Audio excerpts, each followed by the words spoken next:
new materials from agricultural waste, the latest on the health of the logistics industry, and new capacity for forklift manufacturing.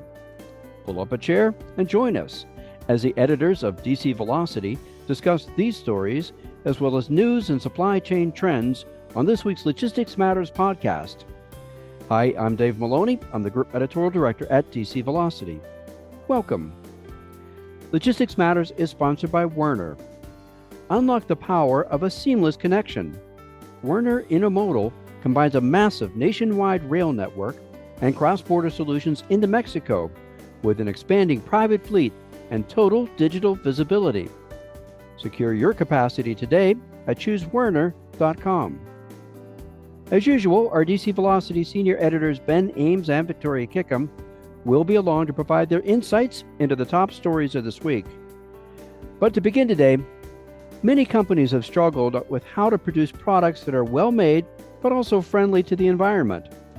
And that's where a company like Mothership Materials comes in. This company takes agricultural waste and turns it into fibers and materials for manufacturing new products. Susan Lacefield of Supply Chain Xchange and DC Velocity recently talked to Jo Marini, the founder and CEO of Mothership Materials, about her transformative company. Here's their conversation. I am here today with Jo Marini, CEO of Mothership Materials, a bio-based manufacturing company that is helping to provide its customers with innovative supply chain solutions. Jo will also be serving as the keynote speaker at the CSCMP Edge Conference in October. Welcome, Jo. Thanks for having me. So, Jo, for our listeners who are new to you and your company, who is Mothership Materials and what problems were you trying to solve when you started it? So Mothership Materials is a manufacturing company that creates a decentralized way to take any sort of agricultural or food processing waste anywhere around the world. So we're talking everything from wood to seaweed to spent grain to bananas to cacao, doesn't really matter. And our factory will work like a molecular sorter, and we capture the molecules inside. And that's really important because that means that anywhere that there is production of new materials happening, that could be anything from fabrics to foods to fuels to coatings and finishes, we can then use what we make as cost competitive, localized inputs to then power those processes. And that means that we can overcome a lot of supply chain hurdles, we can lower costs, and we can create sort of new jobs in a regional way. So when you say biomanufacturing, for non-technical folks, is that the process that you just described of taking food waste and turning it into materials that they can use? Yeah. So biomanufacturing, we typically think about it as any process that is using a plant-based input and not a petroleum-based input to get to an outcome. And so I think, there's a lot of talk about transitioning away from a fossil fuel economy. And I think, in some ways we can really reduce our dependence on fossil fuels by being able to bring in these plant-based inputs. And I think that allows us to do things a lot faster. And in our case, when you are able to decentralize it, right, a lot less expensive. That's really, really interesting. So a lot of your work obviously centers around reinventing manufacturing and supply chain. How do you feel manufacturing and supply chains need to be rethought and reinvented? What's wrong with it now? So I think there are good things and there are opportunities for, innovation in every space, right? And supply chain obviously is one of them. And I think largely when we think about, the way things are moving around the world, right? Or the way that we think about how we get these inputs for manufacturing, we've kind of been doing it the same way for 200 years or even longer, right? Which is you have to make something somewhere. And then through a series of, handoffs and trades and tariffs, you have to get it somewhere else, right? And then that has to be transformed into something else, right? And so many times, right, when you're thinking about where our physical world comes from, we don't actually know. We don't really actually have a lot of visibility into how it got there, right? And how many handoffs it went through and what were the costs associated with those handoffs. And I think that, in many cases, as technology evolves and, as we developed our technology, we've really taken a close look at what are the things that are making it really, really difficult to make stuff, right? And the answer really is trade, tariffs, border shocks, right? Fuel costs. And all of this is really become just more and more and more unpredictable, right, in the last decade. And so we said, okay, if we can figure out how to take this renewable abundant source, there's 2 trillion tons conservatively of agricultural waste happening every single year around the globe, figure out how to go right into the source, produce those things that we need, right? And shorten that supply chain as much. In some cases, we can shorten that supply chain by up to 80% and then get it right into the production part of the manufacturing. We can go ahead and, increase production. We can lower cost and time, right? And we can sort of make that more economically beneficial across the board and maybe even open up opportunities, right, for new jobs or new economic incentives where they didn't exist before. And I think that is the part of supply chain that is really, really exciting for innovation, right? Taking the parts that might not be serving us and be able to use technology, right, and use sort of these new business models to create something that allows everyone to move faster, farther, better, cheaper. Great. So, as you're working with companies to rethink their supply chain and manufacturing in this way, what do you find gets in the way of actually making that transition? Yeah, I mean, I think that, obviously there are a lot of very well established processes, right? And there are a lot of really well established supply chains that exist, right? And maybe they're not working perfectly, but there's been a lot of time and resource invested in making them work. And I think for us, we operate all the way up the supply chain, right? So you find us on the farm, right? And so in that case, we don't experience a whole lot of friction because where these waste sources are compiling is actually a cost and logistics burden or liability for a lot of these sort of farmers or food producers at industrial scale. And we find that a lot of times one of 2 things are happening, right? Either this waste is getting hauled away for animal feed, right? And it's a pretty, sort of low cost commodity, or we're putting it in piles because there's no real great economical way to dispose of it. And so for us, we actually don't experience a whole lot of friction because we are coming in and we're kind of dropping in at no cost to these farmers or food producers. And we are doing that sort of almost like waste removal, waste conversion for them. And we're paying them more than we would have gotten or more than they would have gotten with the current options. And then we get to sell those inputs into the supply chain, in such a way that we are matching materials. And so in many ways, we're competing on price and we're competing on simplicity. And we're finding that in the first 2 supply chains we're in, which is cellulose for different types of textiles, and actually sugar for microbe food for precision fermentation, we're having really, really low barriers to entry. I think as we get into other materials, right, there might be some new logistical things for us to figure out. Okay, great. So the first steps have been really low hanging fruit for you. Not kind of a pun there, I guess. Of working with farmers as opposed to moving up the chain a bit. What advice do you have for supply chain leaders on how they can begin to look at their own supply chains in innovative ways, like and rethink how they operate? Yeah. So I think that there's so much potential here because I think in the last couple of years that, we've been running this business in the last 4 years or so, we've had conversations with supply chain leaders, at every step in the supply chain. And what we're finding is that everyone is really asking the same questions, right? Everyone has a really vested interest, right, in making things more efficient, in coming up with innovative solutions. And I'm always so impressed when I have these conversations and I learn something new every single time. And I think that the reality is that look a little bit farther back, right? Because I think sometimes the opportunities that are presented to them, right, are ones that have sort of already been like the commercialized, like, sort of well packaged, right, with like the glossy, sort of solution. And I think that the customers that I've spoken with have taken the time to kind of look a little bit farther back, right? What exists outside the sphere I'm currently working with, right? Maybe who's out there? Who do I know that knows somebody that might be able to help me rethink this? And the reality is we're not really disrupting any of the major players. We are giving those major players better, more localized, more cost-effective inputs to sell to those end, those more sort of, downstream supply chain leaders anyway. And so I think it's by opening up that aperture and kind of taking a look at what's out there, it's a really nice place to start because there's so much happening in material innovation. And I think that's usually where that we find maybe our best customer, right, or our most loyal customer. Can you provide an example of someone you've worked with who's taken a look back at maybe the materials they're using and has been able to create some innovations out of that?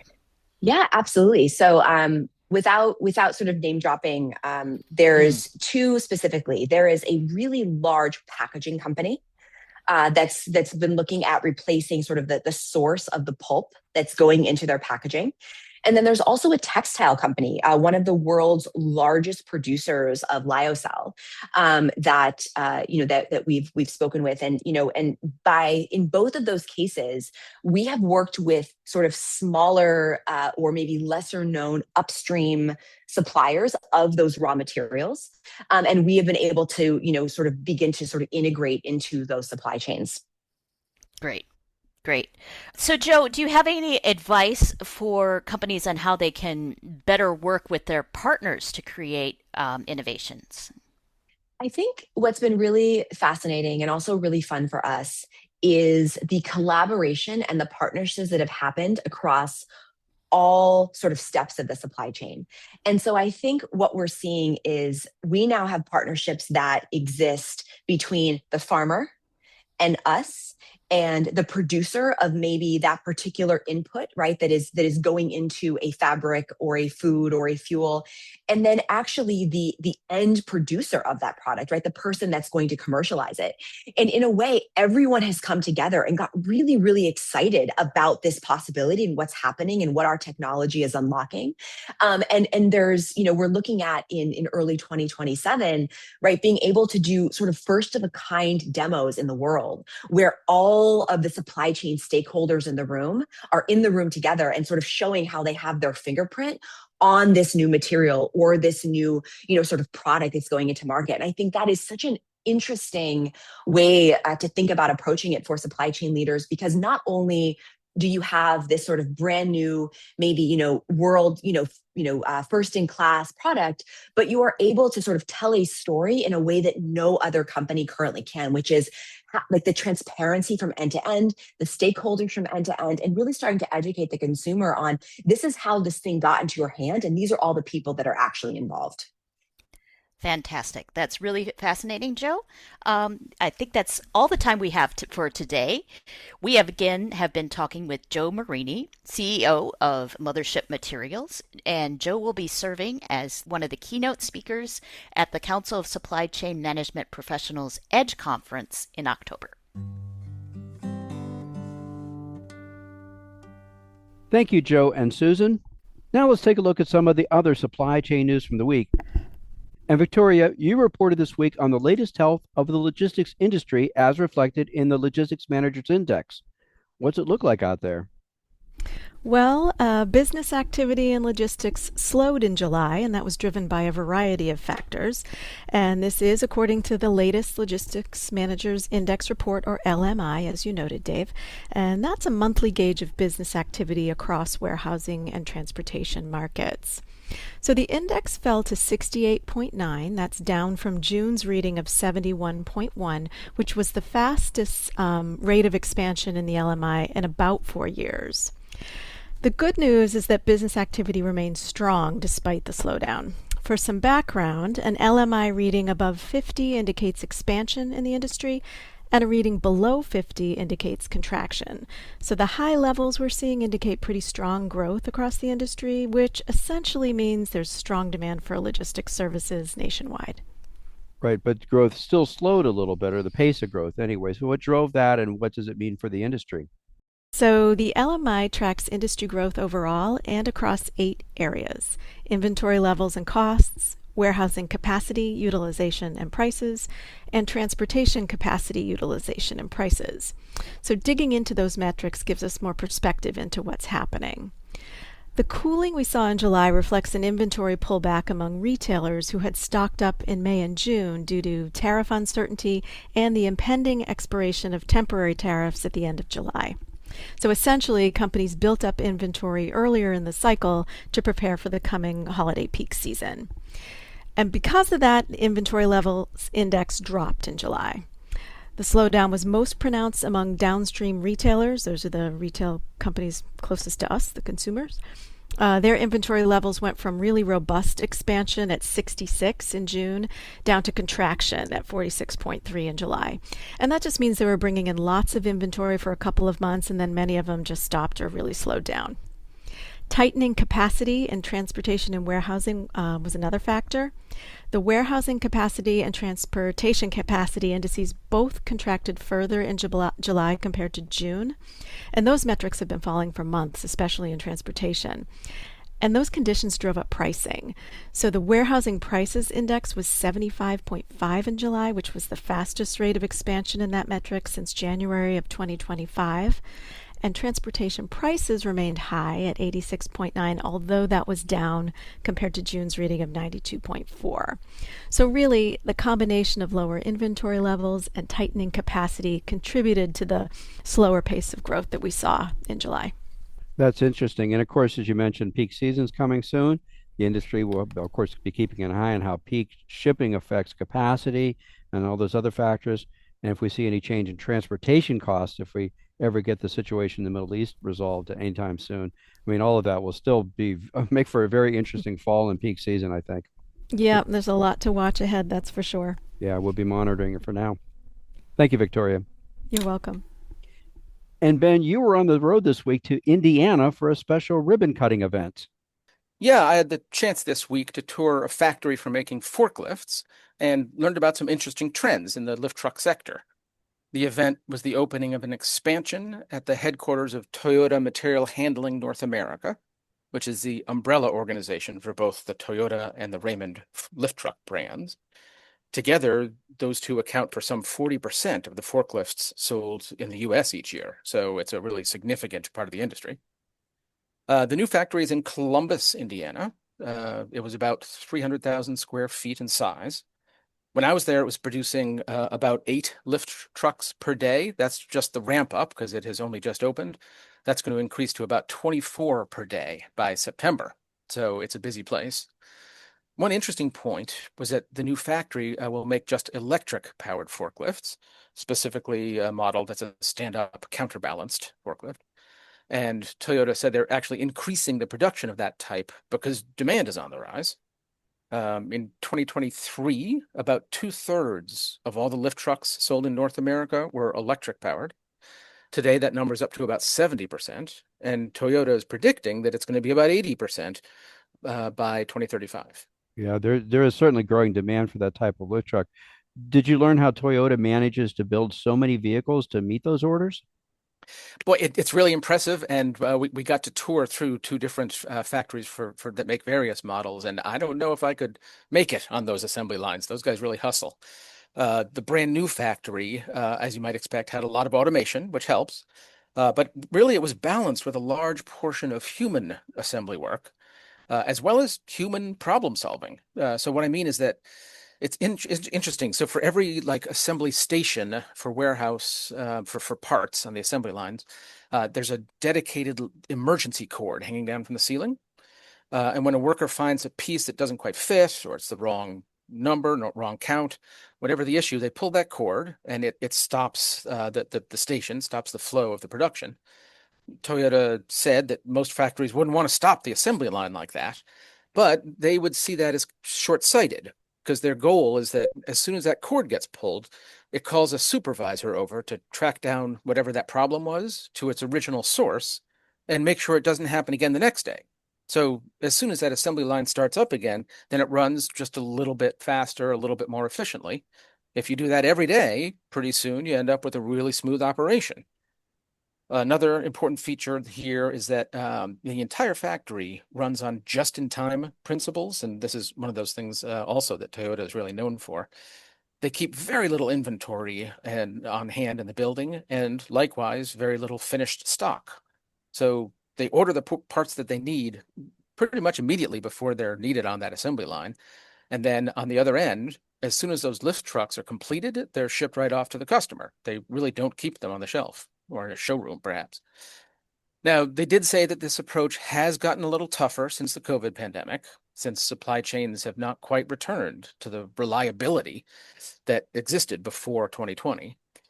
But again, they have a solution to that. One way they're coping with that challenge is that Toyota has created a foreign trade zone, an FTZ, right there on this campus. So they can actually ship their imports all the way to Indiana before opening up the container, basically. Whereas in the past, some of the shipments might occasionally get held up at a port or a rail yard while they're waiting to clear U.S. Customs inspection. Right. That makes sense. And we've reported on that. The idea of using a foreign trade zone is one good way also to deal with some of the ongoing chaos we've seen with tariffs and trade policies and sort of the geopolitical mess that we've seen around the world in the last couple of years. So that's a very interesting approach. It really is. You got to stay nimble. Yep. Thank you, Ben. Glad to. We encourage listeners to go to dcvelocity.com for more on these and other supply chain stories. Also, check out the podcast notes section for some direct links to read more about the topics that we discussed today. And we'd like to thank Jo Marini of Mothership Materials for being our guest. We welcome your comments on this topic and our other stories. You can email us at podcast@agilebme.com. We also encourage you to subscribe to Logistics Matters at your favorite podcast platform. Our new episodes are uploaded on Fridays. And a reminder that Logistics Matters is sponsored by Werner. Unlock the power of a seamless connection. Werner Intermodal combines a massive nationwide rail network and cross-border solutions into Mexico with an expanding private fleet and total digital visibility. Secure your capacity today at choosewerner.com. We'll be back again next week with another edition of Logistics Matters. Be sure to join us. Until then, have a great week.